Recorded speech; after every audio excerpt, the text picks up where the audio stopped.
Je fais juste une petite présentation de la sauce et puis de ce qu'on a fait cette année, juste pour refaire un bilan quand on est en décembre. Ensuite, c'est Sébastien qui présentera ce qu'il fait sur sa ferme. Après, en fait, on verra le temps que ça prend. On ne va pas se limiter non plus. S'il y a des échanges intéressants, on ne s'arrête pas, quoi. Et ensuite, il y a encore 4 présentations. Yann qui s'est rajouté hier ou avant-hier, donc du coup, voilà, il faudra qu'on partage le temps. Et ensuite, à 13h, on a rendez-vous avec Pierre pour aller visiter les jardins. Donc, il a dit qu'il avait une grosse demi-heure pour nous. On verra, en général, je pense qu'il parle pas mal, donc ça prendra peut-être un peu plus de temps. Puis, c'est toujours intéressant aussi de lui poser des questions. Et on finira par la présentation des outils un peu plus élaborés, du coup, que les fichiers Excel que vous allez présenter. Et donc, il y a Georges qui présentera Crop, Laura Freudenreich de Planète Légumes qui présentera Mesclin. Donc, je ne sais pas si vous la connaissez, Laura. Du coup, elle fait aussi les bilans carbone. Et il y a un autre outil là dont Régis a parlé, c'est l'outil de la ferme de la Cagnole. Alors, je calculais la rentabilité des légumes, du coup, en fonction de comment vous quel est votre itinéraire technique et puis de savoir comment vous le vendez derrière. Ok, donc une ferme qui se situe à côté de Neuf-Brisac, au bord du Rhin. Je suis un des 4 associés de la ferme. On travaille sur 120 hectares. La ferme, ça fait 56 ans qu'elle est en bio. Le grand-père, à l'époque, est tombé gravement malade dû à des applications de produits phyto parce qu'à la base, la ferme, elle était plutôt arboricole. À l'époque, bio, c'était vu comme des ayatollahs. Donc, prêt à la banque, c'était le triple ou le quadruple que les autres avaient. À l'église, les gens s'asseyaient plus à côté de lui. Enfin, c'était une époque très, très compliquée. Donc il est allé se renseigner en Allemagne, il est allé se renseigner en Suisse. Aujourd'hui, on travaille notamment avec des grossistes allemands. Quasiment 50% de la production, ça part en Allemagne chez des grossistes parce que c'est historique. C'est un lien à l'époque qui a été créé avec le fondateur de Rinkling qui venait avec sa voiture chercher les produits à la ferme. Aujourd'hui, ils ont 50, 60 camions, ils inondent tout le sud-ouest de l'Allemagne. On a entre 15 et 30 salariés. Il y a 15 salariés permanents et il y a 15 saisonniers. En gros, les permanents, ils sont en différents ateliers, c'est-à-dire qu'il y a l'atelier conditionnement lavage dans le bâtiment, il y a l'atelier tunnel et il y a un autre atelier plein champ, récolte, entretien de culture. Donc les débouchés, donc principalement grossistes. Ça, c'était un choix, une stratégie à l'époque par les collègues. Mais on a également des marchés notamment dans les halls de Mulhouse, ça fait maintenant 50 ans qu'on est là-dedans. À la ferme, on a créé une structure avec d'autres collègues maraîchers du secteur pour faire des paniers. Paniers livrés directement dans les comités d'entreprise. Et après, on fait aussi de restauration hors domicile. On fait aussi de la vente en magasin sous la marque Elsace Bio. Sur les 120 hectares, il y a 5 hectares de haies. Donc les haies, elles ont beaucoup évolué depuis 50 ans, c'est-à-dire qu'au début, c'était des haies, c'était des robiniers qui étaient trouvés dans la forêt, qui étaient replantés, ou des peupliers qui étaient replantés en ligne. Aujourd'hui, c'est des haies beaucoup plus champêtres, beaucoup plus diversifiées, avec des floraisons décalées sur l'année, avec des essences différentes, avec des arbres, des arbustes. Enfin, pour ceux qui viendront en janvier, on aura l'occasion de voir ça. Enfin, 5 hectares, c'est pas négligeable, quoi. C'est vraiment une stratégie et une volonté. Disons, c'est pas parce qu'il y a une grande surface qu'on est industriel.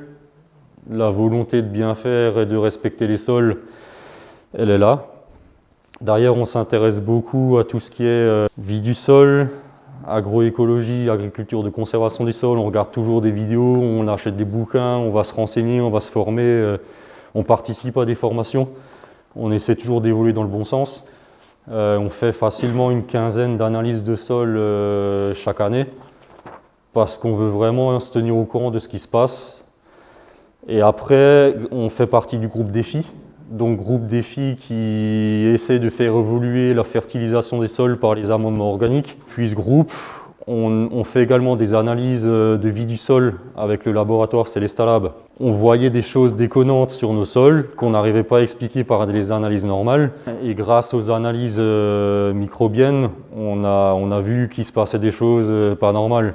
En fait, l'analyse Célestalab, vraiment, il y a une part déjà qui donne le taux de matière organique humifiée et humifiable.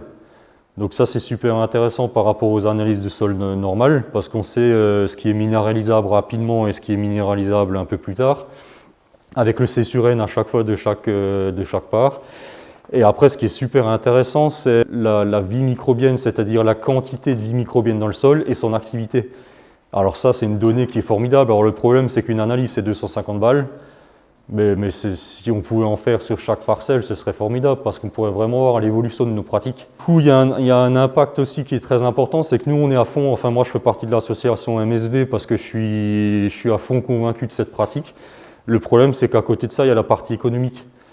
Et donc forcément, on se tire un peu gentiment dans les pattes avec les collègues parce que moi, j'aimerais pousser un petit peu pour aller dans des pratiques plus naturelles, on va dire, laisser faire la nature et apporter des éléments naturels. Parce qu'aujourd'hui, par exemple, on travaille avec des bouchons, des pelettes de sang séché ou de poils de soie de porc, parce qu'on a un besoin de qualité et de production pour assurer les débouchés et l'économie de la ferme, quoi. Il y a des bâtiments, il y a des laveuses, il y a un matériel assez conséquent, des tracteurs, des salariés. Enfin, chaque salarié, c'est 30 000 € chaque année. Donc, nous, notre objectif, en fait, c'est de créer de l'emploi aussi dans le bassin. On pourrait très bien, sur notre ferme, dire on fait que 2-3 légumes et des céréales, des protéagineux, on reste à 3-4. L'objectif, c'est de créer de l'emploi. Donc, il y a un équilibre à trouver. On ne l'a pas encore tout à fait trouvé, mais c'est très fragile. Donc. Sur la ferme, il y a aussi 1,5 hectare de serre. La production sous serre, elle est assez importante. Et en fait, les légumes que nous on fait en partie, c'est pas des légumes qu'on fait parce qu'on le souhaite, c'est des légumes qui sont faits parce qu'on nous les demande. C'est-à-dire qu'aujourd'hui, sur la ferme, en gros, il y a une 50aine de cultures différentes. Et la plupart des légumes et la quantité des légumes qu'on fait, c'est parce qu'on nous les demande. L'avantage avec le grossiste allemand, c'est qu'avec ces gens-là, ils ont des planifications et ils nous disent l'année dernière, on a fait tant et tant à telle période, l'année prochaine, on fera tant et tant à telle période. Et on veut ce produit et ce produit. Alors, on est légèrement enchaîné avec eux, mais l'avantage, c'est qu'ils ont une logistique, ils ont une sécurité de débouchés. C'est vraiment par rapport à certains grossistes alsaciens avec lesquels on travaille, il n'y a pas de visibilité du tout. Avec Rinkling, c'est vraiment un enjeu d'avenir. Donc sur la ferme, il y a par exemple 8 hectares de carottes, 4 hectares de poireaux, 5 hectares de céleri, 5 hectares de salade. Voilà, plusieurs légumes et à côté de ça, il y a des rotations avec de la luzerne. On a beaucoup extensifié les dernières années. On veut vraiment qu'il y ait une logique d'avenir et de durabilité avec nos sols et on veut surtout pas casser la baraque en mettant du légume partout. Et du coup, depuis quelques années, on a beaucoup extensifié, c'est-à-dire qu'en général, les parcelles où on voit que ça commence à déconner, la tête de rotation, c'est une luzerne sur 2 ans. Et après, entre chaque légume, il y a soit une céréale, soit une légumineuse, donc févrole, soja. Et après, les céréales, c'est blé, triticale, orge, seigle. Et entre tout ça, il y a des engrais verts. Et on produit également nos engrais verts. C'est-à-dire qu'on dédie des parcelles uniquement pour cultiver nos propres engrais verts. Donc par exemple là, j'ai semé 7 hectares de févrole qui vont être récoltés au mois de juillet et ressemés dans la foulée après une carotte, après une betterave, après une céréale. On fait aussi un mélange de... Donc j'ai fait un essai là, cette année de févrole blé pour avoir l'équilibre sur les C/N avec plutôt pailleux, plutôt cellulosique et plutôt sucré de la févrole. On fait du triticale pois depuis des années, ça fonctionne super bien. On fait notre semence de radis fourragé, pour les engrais verts, pour faire du mélange. Parce que le radis acheté en coop, c'est un prix pas possible. Et on fait également, on essaye au maximum de faire notre semence de facélie. Après les discussions avec les engrais verts, J'ai étudié le sujet là cette année en achetant plusieurs bouquins sur les engrais verts, en regardant plusieurs vidéos parce que le sujet m'interpelle et m'intéresse beaucoup. Il y en a plein qui mélangent une dizaine, une quinzaine d'espèces différentes, de différentes familles différentes. Astéracées, brassicacées, poacées, enfin chaque espèce différente va sécréter des exudats racinaires différents, donc va développer des bactéries différentes. Du coup, ça fait une diversité dans le sol, je trouve ça vraiment bien. Après, il y a l'équilibre économique à trouver, quoi. Parce que les engrais verts, il faut les payer. Nous, avec ce qu'on fait, ça fonctionne. On n'a pas d'outils pour quantifier, pour donner la qualité de notre engrais vert. On ne sait pas, est-ce qu'on doit rajouter encore des espèces dedans, est-ce qu'on doit en enlever. C'est en discussion. On fait nos composts nous-mêmes. Donc on récupère dans des centres équestres. Et après, on mélange tous les restes de légumes, c'est-à-dire les épluchures de poireaux, les carottes hors calibre, les panais hors calibre, en fait tout ça on met dans le tas de compost. Alors le hors calibre chez nous, la plupart des hors calibres sont débouchés dans la restauration à domicile. Donc on arrive quand même à dégager un maximum sans jeter, mais il y a quand même quelques kilos qui sont envoyés au tas de compost. Et après, je travaille ici avec un copain à moi qui a un élevage de poules pondeuses et une fois par an, on récupère son fumier de poules et donc on l'incorpore avec notre compost. Et comme on veut travailler beaucoup avec ce produit-là et qu'on n'en a pas suffisamment, on en achète encore à la station Agrivalor à Sainte-Cramplaine. Du coup, cette année, avec le groupe Défi, là, je vais mettre en place un essai sur la ferme sur différents types d'apports organiques et voir l'évolution dans le temps. Donc avec du BRF, double apport de compost, avec du pailleux, avec des apports plus sucrés, de luzerne qu'on a enrubanné et qu'on garde pour mettre dans les tunnels normalement, mais je vais en piquer pour mettre dans les champs, voir ce que ça donne. Et voir ensuite l'évolution. Et l'objectif, c'est d'être indépendant. Les pellets, ça a un coût et c'est pas forcément logique écologiquement. Parce que la potasse qu'on ramène de Wittenheim, là, de KS, pareil, on est dépendant, ça a un coût. En plus, là, en ce moment, ils sont en train de jouer avec les prix. On s'est pris 150 € la tonne, c'est complètement débile. Alors qu'ils ont des stocks pas possibles sur leur plateforme. Toujours l'équilibre entre l'évolution, le respect de l'environnement et l'économie. Donc ça, c'est pour la partie présentation. Après, pour la partie rotation, chez nous, c'est un petit peu anarchique. Il n'y a pas de règles. La première chose, c'est qu'on essaie de travailler, on s'adapte à nos sols. On a des terres qui sont très compliquées, c'est-à-dire on est au bord du Rhin, donc il y a des remblais, gravier, sable assez importants. Donc des fois on a des couches de sol qui sont épaisses comme ça et ensuite c'est du gravier. Parce qu'on est tout de suite quasiment sur la nappe phréatique, il y a des fois l'eau à 3 mètres. Il y a des sols, après il y a des bras morts du Rhin qui sont un peu plus limoneux et après les sols les plus argileux c'est 20%. Mais en moyenne, dans les parcelles, il y a 10-20% de cailloux, quoi, donc c'est vraiment très compliqué. Et surtout pour la qualité des légumes. Le problème, c'est qu'aujourd'hui, le consommateur, il a été formaté à acheter des légumes aberrants, hein, avec une forme, une taille. Même au marché, le client qui a râlé parce qu'une carotte, elle était un petit peu tordue, il ne peut pas l'éplucher. Donc le premier point, c'est les terres, qui sont très compliquées. Donc il y a des terres où on sait qu'on ne peut pas mettre de légumes. Après, le deuxième point, c'est casser le cycle, c'est-à-dire qu'on ne met pas toujours des cultures de printemps au même endroit et des cultures d'hiver au même endroit. On essaie toujours d'alterner culture de printemps, culture d'hiver et toujours un engrais vert entre. L'objectif à terme, c'est de toujours avoir un sol couvert. Sauf qu'il y a encore des parcelles où de temps en temps on est embêté par quelques vivaces. Donc du coup là-dedans on met des céréales et comme ça on sait qu'en été on va passer des coups de déchômeur pour calmer les vivaces.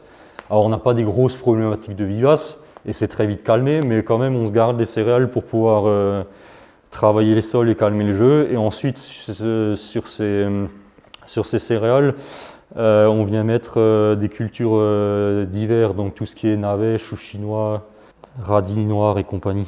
Donc en fait, on essaye d'alterner entre légumes, légumineuses, céréales, mais il n'y a pas de règle. C'est quelle surface on a et où est-ce qu'on a la place. Après, on essaye quand même de faire très attention, c'est-à-dire que j'ai créé un tableau. Alors, ça ressemble à rien vu de là, mais en gros, nous, on sait qu'en fonction de telle parcelle, il y a tel légume qui est venu dessus, tous les combien de temps, à quelle fréquence, et la dernière fois qu'il est venu. Est-ce que c'était il y a 3 ans, il y a 6 ans, et on essaie de respecter entre 5 à 7 ans. Justement, là, c'est là où ça devient problématique, parce qu'entre un panais et une carotte, qui sont des ombellifères, et un céleri, on n'arrive pas à respecter cette logique. Mais en cassant avec des légumineuses, des céréales, de la luzerne, voilà. J'ai encore vu une vidéo la semaine dernière sur Vers de Terre Production. Le gars en Bretagne, il fait de la patate. Alors c'était quoi le truc? Il fait de la patate et il vient régulièrement avec sa patate sur la même parcelle, mais pour lui, il essaie de casser toujours. Alors soit il met que des monocotylédones, et ensuite il met que des dicotylédones, et ensuite il revient avec de la patate. En gros, il revient tous les 3-4 ans avec de la patate. Parce que nous, on fait très attention. La rotation, pour nous, c'est la base. Contre les maladies, contre les ravageurs, contre les insectes. Enfin, maladies, ravageurs, je veux dire insectes aériens, insectes souterrains. Mais à côté de ça, je suis hyper convaincu que la santé du sol et l'équilibre du sol, avec le bon redox, avec le bon pH, avec les bons équilibres, permet de calmer le jeu au niveau des maladies, au niveau des pressions, tout ce qui est fongies, insecticides et compagnie. Le truc, c'est que si on commence à faire des apports de BRF, à faire de l'agriculture de conservation des sols, de l'agroécologie et compagnie, il faut qu'on ait une vision à long terme de la rotation, ça c'est super important. Parce qu'il faut qu'on anticipe ce qu'on met en culture suivante pour savoir est-ce qu'on met un engrais vert long, est-ce qu'on met un engrais vert court, est-ce qu'on a le temps de mettre un engrais vert. Et d'habitude, on fait nos plans de rotation au mois d'octobre. Il faudrait qu'on les fasse au mois de juin-juillet, quoi. Dès les premières récoltes des légumes de printemps ou des premières céréales au mois de juillet, il faudrait tout de suite qu'on sache où on va l'année d'après pour pouvoir anticiper et garder les sols couverts au maximum.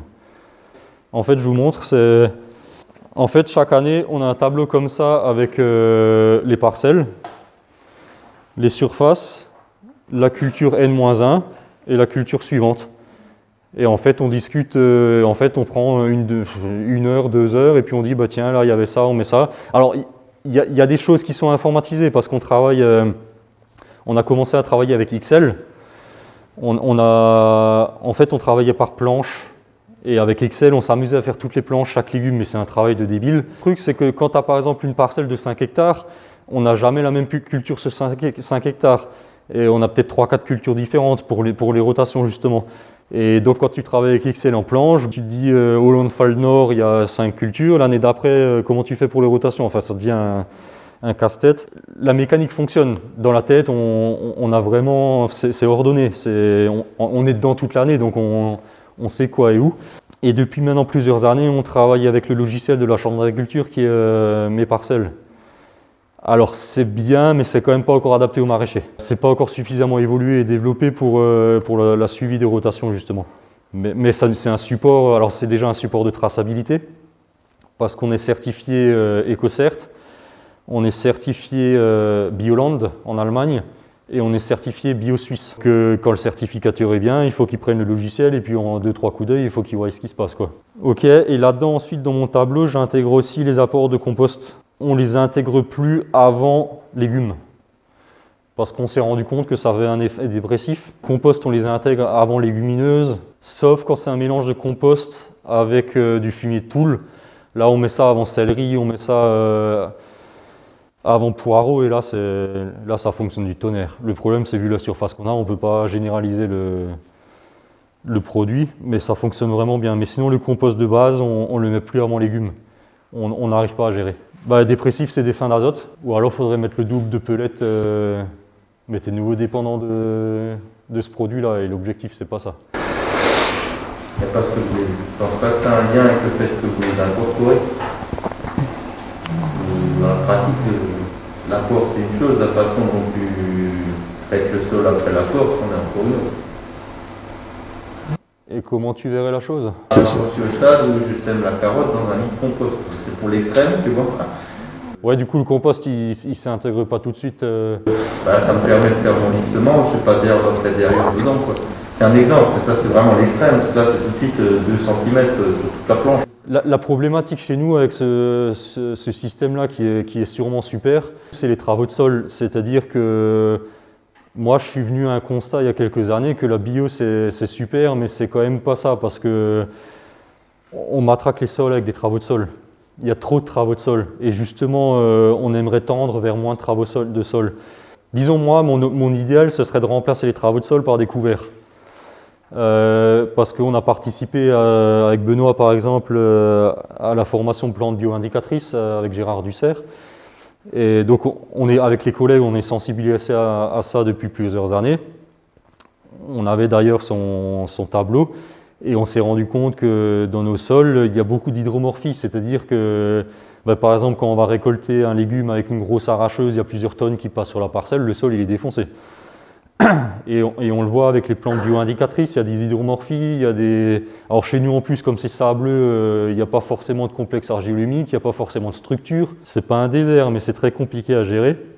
Là-dessus, on rajoute les travaux de sol, c'est-à-dire que nous, on maîtrise le binage, mais par exemple un céleri, on va venir le biner 10 fois. Alors, il n'y a plus personne qui va venir le biner à la main. On maîtrise le binage, les cultures, ça fait des années que plus aucun salarié va dans la culture. Mais quand même, c'est des passages et des passages et des passages. Et même si c'est que sur ça, ça minéralise à fond, ça assèche, ça fait de la croûte de battance, voilà. Donc ta technique, elle est super. C'est juste comment on fait pour généraliser sur une surface un peu plus conséquente, quoi. Après, il y aura la plantation directe dans le couvert. Mais alors, si tu empêches de l'herbe sur ta surface à toi, c'est compliqué pour venir intervenir à la mineuse derrière. C'est un risque, un grand risque. Il y a beaucoup de choses. Il y a plantation et semis sous couvert. Après, il faut voir, il y a certains légumes qui s'y prêteraient sûrement très bien.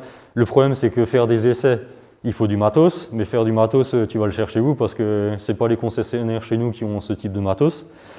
Et en Allemagne, il y a beaucoup qui commencent à faire de la plantation sous mulch, avec des planteuses particulières. Heinbock qui fait maintenant une bineuse pour biner dans le mulch.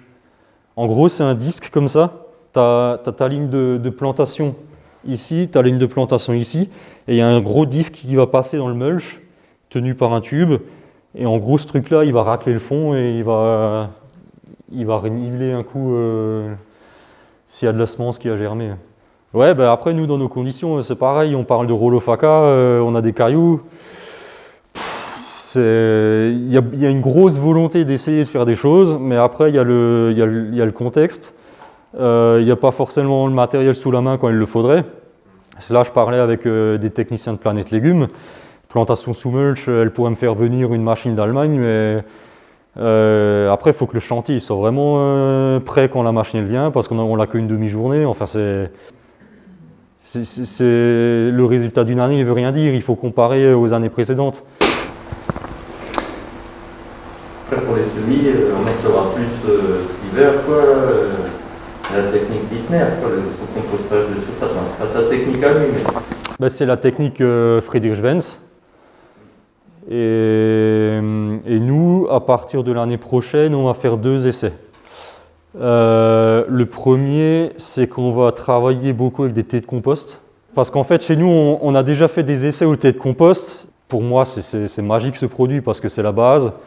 On est dépendant de personne, parce qu'on voit qu'il y a vraiment une différence. Il y a une protection de la culture, il y a un développement de vie du sol. Enfin, ça dépend quand est-ce qu'on l'amène, mais c'est vraiment là-dessus qu'il faut travailler. On a un tas de compost là où on fait notre compost et on récupère les jus. Et en fait, ces jus, quand le réservoir est plein, on le balance sur la parcelle à côté. Ok, donc juste pour finir, cette année, on va faire les essais avec le thé de compost et j'expliquais le jus anaérobie qu'on met sur la parcelle où on voit visuellement il se passe quelque chose. Et après, il y a un commercial qui est venu. Alors pareil, ça c'est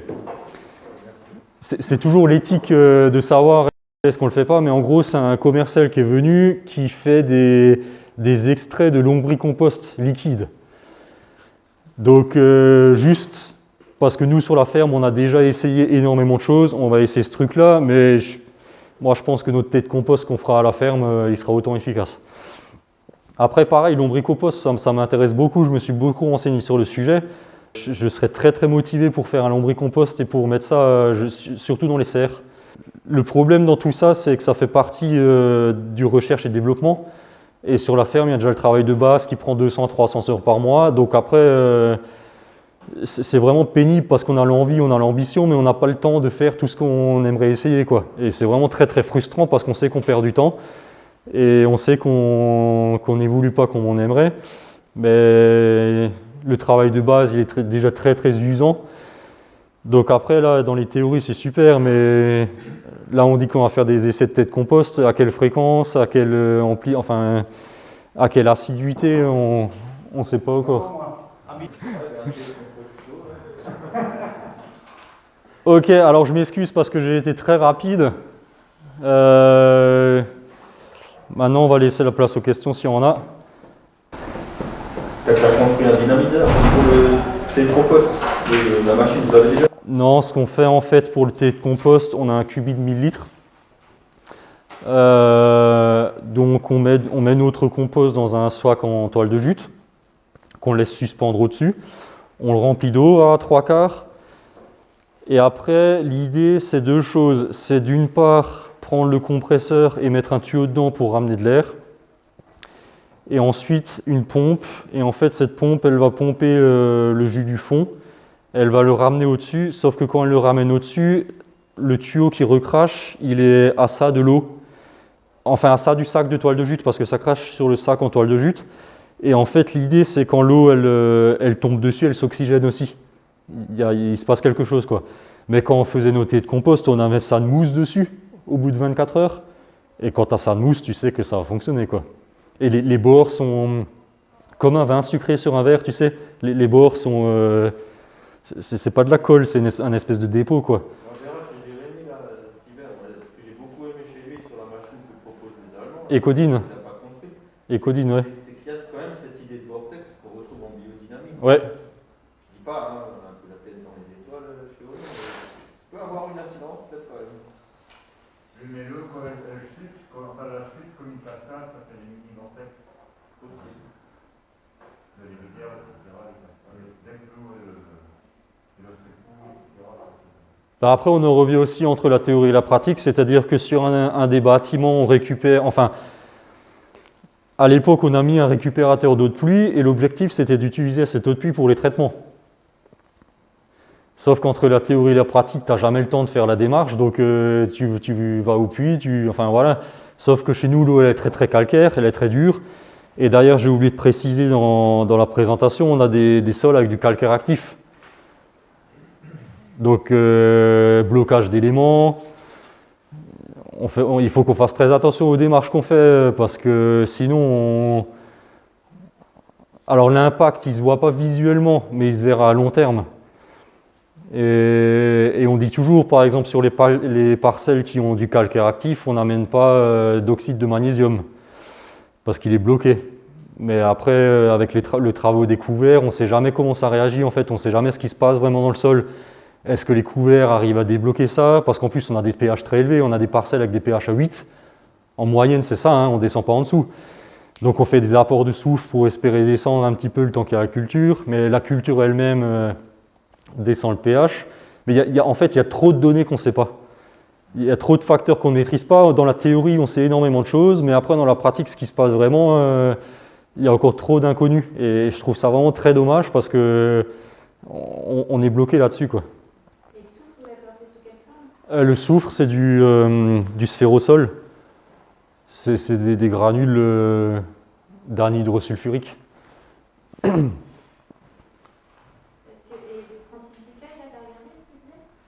Non. Lui, quand il a créé sa boîte, c'est dans l'Ouest, et lui, il conseille d'apporter du soufre élémentaire, mais il dit qu'a priori c'est compliqué à trouver, mais eux ils en vendent, et que ça se dégrade petit à petit, et ça forme du gypse avec le calcaire. Du gypse, ouais, mais alors c'est un carbonate de soufre, ça ramène du calcaire et du soufre. Ça ramène pas de calcaire, non? Si, ça ramène du calcium et du soufre à la fin quand ça se dégrade. Ah, à la fin, oui, Ouais. oui, dans le produit que tu mets, tu ramènes que Et justement, les gens qui ont des problèmes de calcium sur le complexe argilo-humique, ils ramènent du gypse, comme ça le dégrade au fur et à mesure, puis ça le ramène progressivement, ouais. Et là, il dit que ça a une action très longue, ouais, et que du coup, tu bloques ton calcaire pendant longtemps. Ouais. Mais bon, le soufre naturel, il vient d'où? C'est les enfants africains qui vont le chercher dans des mines à ciel ouvert. Enfin, c'est... Parce qu'après, c'est pareil, nous les... Non, ici, je crois qu'il disait qu'il y avait une mine en Angleterre. Ah ouais?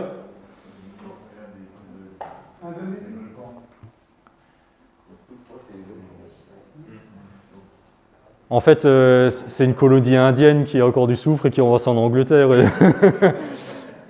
Mais par exemple, nous, les céréales, on veut les mélanger avec des légumineuses, comme là on fait par exemple triticale pois et févrole pois, parce que pour la céréale, elle sécrète des exudats racinaires avec un pH assez élevé, alors que les légumineuses, ça peut descendre à 4-5.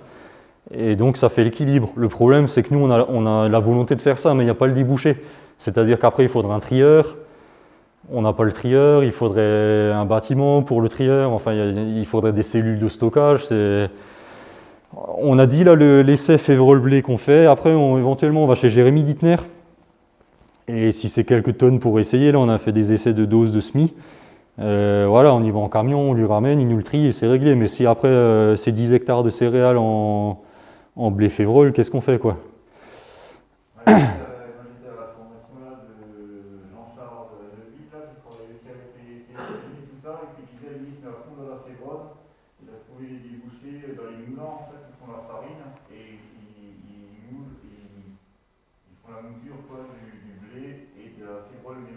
Ah ouais? Mais quoi, en alimentation animale ou? Après, ça part en alimentation animale? Je prends même en meunerie pour le pain, quoi. Ah ouais? Des farines coûteuses, quoi. Chez Jean-Charles? Alors lui, il est dans les Ardennes, hein.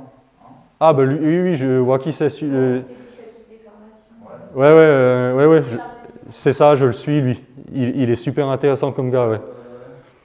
Et donc lui, il a dit là cette année, il va faire dans ses assolements, il met la févrole de plus en plus parce qu'il a des débouchés justement dans les moulins.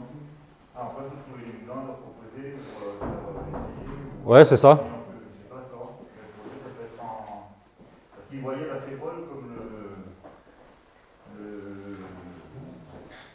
nouveau business plan qu'on a. Ouais, pour dire. Et le rejoindre après en semence engrais vert, il peut pas y avoir une filière pour ça?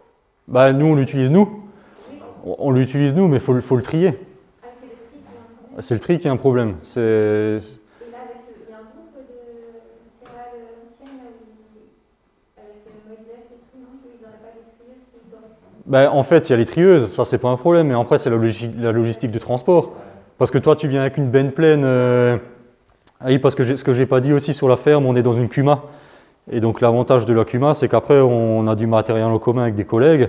Donc du coup, la benne elle est en cuma, on prend la benne, on va chez Jean-Christophe. Mais après, quand elle est séparée en deux, alors il faut venir avec une deuxième benne ou il faut venir avec des palox. Enfin, il n'y a rien d'infaisable, c'est juste tous les jours on a du boulot. Si en plus tu t'en rajoutes. Moi, ce que j'aime, c'est le travail en commun. C'est pas rester individuel, c'est le travail avec des collègues. Mais là, ça fait un peu loin. Après, chez Jérémy, on a un camion donc, pour les livraisons, donc on y serait allé en camion. Voilà, on amène ça en palox, on lui amène une dizaine de palox et ensuite on peut remettre dans des palox vides. Mais quand c'est de la grande échelle, pour l'instant, on ne sait pas. Il n'y a pas moyen de trop discuter avec les collègues maïsiculteurs autour. Ouais, non, mais là, c'est. Alors, on est surtout pas dans un dogme, mais on respecte tous les collègues autour de nous. Mais c'est sûr qu'il y aura des choses à faire. Et puis, là, en ce moment, ils sont en train de. Ouais, bref. Moi, je faisais déjà partie. J'étais administrateur à l'OPABA à l'époque. Et donc, il était question de mettre en place, parce qu'en fait, nous, toutes les céréales et le soja, on va en Allemagne pour le livrer. Mais depuis des années, c'est historique. Et donc, avec l'OPABA, il était question de monter, de trouver un moulin, de trouver une structure, de trouver des agriculteurs qui ont un trieur, qui ont le matos qu'il faut, et puis ça ferait des points de collecte. Mais c'est hyper compliqué. Déjà, il y a la volonté de l'agriculteur, il y a la volonté du groupe, il y a énormément de facteurs. Entre-temps, il y a la CAC qui s'est mise, enfin voilà. C'est pas simple comme sujet. Donc on sait exactement ce qu'il faut faire, mais après il y a les moyens derrière qui suivent pas forcément. Moi, le truc que je déteste, c'est l'individualisme. Mais après, trouver... ce que j'apprécie le plus, parce qu'à côté de ça, je suis aussi pompier, ce que j'apprécie le plus là-dedans, c'est l'esprit d'équipe.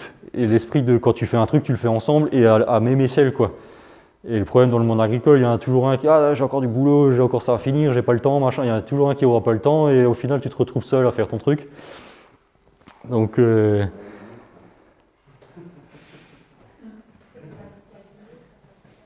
pardon?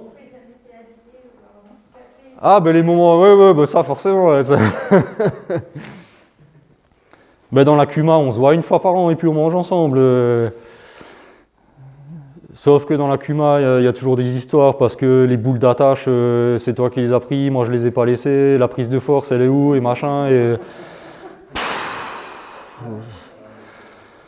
C'est...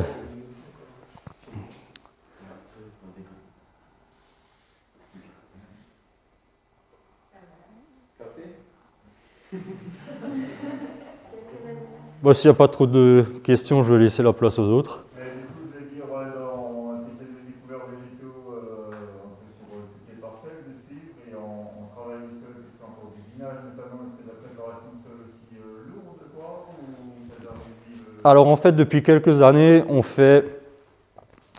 Donc après légumes, le sol, il est très compliqué. Il a été tassé, il est hydromorphe, anaérobie et compagnie, même si c'est que momentané. Hein. Mais... Donc dès qu'on récolte, on a en fait un décompacteur McConnell. Et le McConnell, il n'est pas là par hasard parce qu'en fait, il a des dents droites. Et donc, il ne déstructure pas, c'est-à-dire qu'il ne va pas remonter de la terre du fond ou du gravier du fond en surface. Le profil reste le même quand tu es passé, quoi. Ah, chez nous, c'est plutôt du gravier. Alors, il y a quelques veines argileuses et limoneuses. Mais... Donc, on a un McConnell et derrière, en fait, on a soudé un porte-à-court. On fabrique beaucoup de machines sur la ferme aussi. On prend beaucoup de temps pour fabriquer nos machines. Parce qu'en maraîchage, vous vous rendez bien compte que chez les concessionnaires, il n'y a pas ce qu'on a besoin. Et en fait, on a greffé, on a soudé un porte-à-court. Et derrière, on a une bêcheuse. Ouais. On est, en fonction des parcelles, on est entre 1,8 et 3,5 km/h. Mais comme c'est sur du 4 mètres de large, en une heure, tu as fait 1 hectare, quoi. Et donc ça, c'est la base. Donc déjà, ça aère et ça referme tout de suite pour éviter que les éléments fins ils retombent au fond de ce que tu as ouvert. Et après, c'est là où je suis en train justement de travailler dessus parce qu'après, donc alors, avant la bêcheuse, suivant la culture qu'il y a après, avant la bêcheuse, on a semé à la volée de l'engrais vert. Triticale, pois, févrole, radis, facélie. On sème ça à la volée et on passe le McConnell et la bêcheuse là-dessus. Et après, on n'y touche plus. Donc ça pousse le temps que ça pousse. Je veux dire, ça met peut-être 2-3 semaines de plus que si tu l'avais fait vraiment correctement avec les bonnes conditions et le bon lit de semences. Mais par contre, tu as un couvert, quoi. Et après, suivant la culture qu'il y a ensuite, on le détruit. Alors, il y a quelques années, on détruisait avec le broyeur. Le problème, c'est que le broyeur, ça fait de la soupe. C'est digéré à fond par ton sol en 2 semaines et il n'y a plus rien. Et nous, ça, on ne voulait pas. Donc maintenant, depuis quelques années, on passe le déchaumeur à disque. On fait un mulchage, un compostage de surface. Et en fonction des cultures qu'il y a ensuite, si c'est du légume, alors après, là, c'est carnage. C'est herse rotative, enfouisseur. Ça, c'est ce que j'aimerais essayer de transformer. Mais c'est très compliqué parce qu'il faut vraiment, dans les plantations après, qu'on ait un bon lit de semences. Mais je suis sûr qu'il y a des leviers. On travaille dessus. Ça, c'est parce que les machines que vous avez pour planter, à l'heure actuelle, on a le stock. Non, il n'y a pas de soc, c'est juste un godet. C'est une chéchie Magali sur 4 ans et puis c'est juste un godet qui pose. Et après, binage, quoi.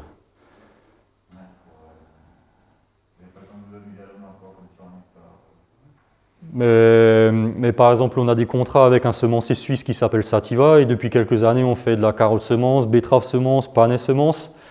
Et je suis sûr qu'on peut faire des couverts là-dedans parce que le couvert ne serait pas préjudiciable à la semence. Si c'est des couverts très bas, je suis sûr que ça fonctionne. Là, cette année, j'ai fait des essais de semis de blé dans du trèfle nain. Enfin, il y a des choses, il ne faut juste pas se perdre, quoi.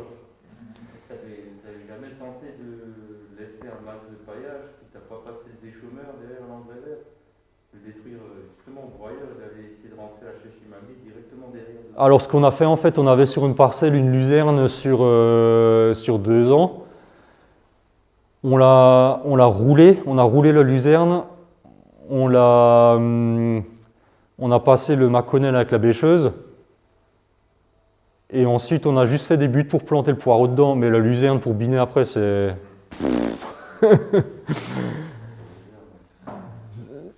Mais il y a plein de choses à faire. C'est juste après, il faut pas oublier la partie économique. Parce que si tu plantes ton poireau... Alors déjà, les salariés n'ont pas de boulot en hiver. Parce que c'est une grosse partie de chez nous en hiver, de lavage et de conditionnement. Il y a plein d'impacts, quoi. Mais de manière générale, la herse rotative, pour moi, il faudrait l'oublier, quoi. Parce que la herse rotative, on la met aussi des fois derrière le McConnell sur le porte-à-court. Mais ça, c'est... Ou alors, il faudrait que ce soit juste pour niveler, quoi. La bêcheuse, là, tu descends à combien? Alors, le McConnell, il descend à... On doit être à 45-50. Et la bêcheuse, ben, c'est la taille de la bêche, on doit être à 20. Bon, par contre, la bêcheuse, c'est magique, hein. On est déjà passé après du navet qu'on a récolté, il y avait de la bouillasse dedans, on a passé la bêcheuse, c'était impeccable, hein. Alors, tu fais de la merde, mais t'en fais moins que si tu faisais n'importe quelle autre machine. Vous ramassez à la récolteuse à patates, les embeurs de navets? Alors, les navets, enfin tout ce qui est légumes, il y a deux solutions. Soit on a une arracheuse où ça appréhende les feuilles par une courroie et ensuite il y a un équeuteur. Ça, c'est la plupart des... En fait, on a des contextes très différents avec les collègues en CUMA et on tire toujours un maximum la culture et donc on se retrouve à arracher dans des conditions toujours compliquées. Donc, soit on a l'arracheuse à feuilles ou soit on fait des andins et ensuite on a un quitonion sur l'arracheuse à pommes de terre et par exemple le céleri on fait comme ça. On fait des andins, on a un quitonion sur l'arracheuse à pommes de terre et puis en avant quoi. Et feuilleuse, ouais. Broyeur et feuilleuse, souleveuse et arracheuse à patates.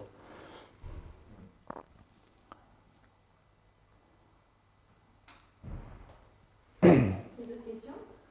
Plus sur la planification peut-être dans les traces ou les Au niveau des apports organiques, est-ce que d'une année à l'autre ils sont estimés, des ajustements, ou c'est par rapport à ce qu'il y a de disponible? Ouais, en gros c'est par rapport à ce qu'il y a et on met avant légumineuse. Et le tonnage, c'est par rapport à la quantité dispo, ou vous avez un objectif de tonnage? Jusqu'à présent, il y avait une grosse volonté de travailler avec des composts, vraiment très grosse volonté, mais il n'y avait pas spécialement de précision sur le sujet. Mais par exemple là, cet hiver, quand on va faire les apports, je vais mettre des placettes, des caissettes dans les champs, également réparties.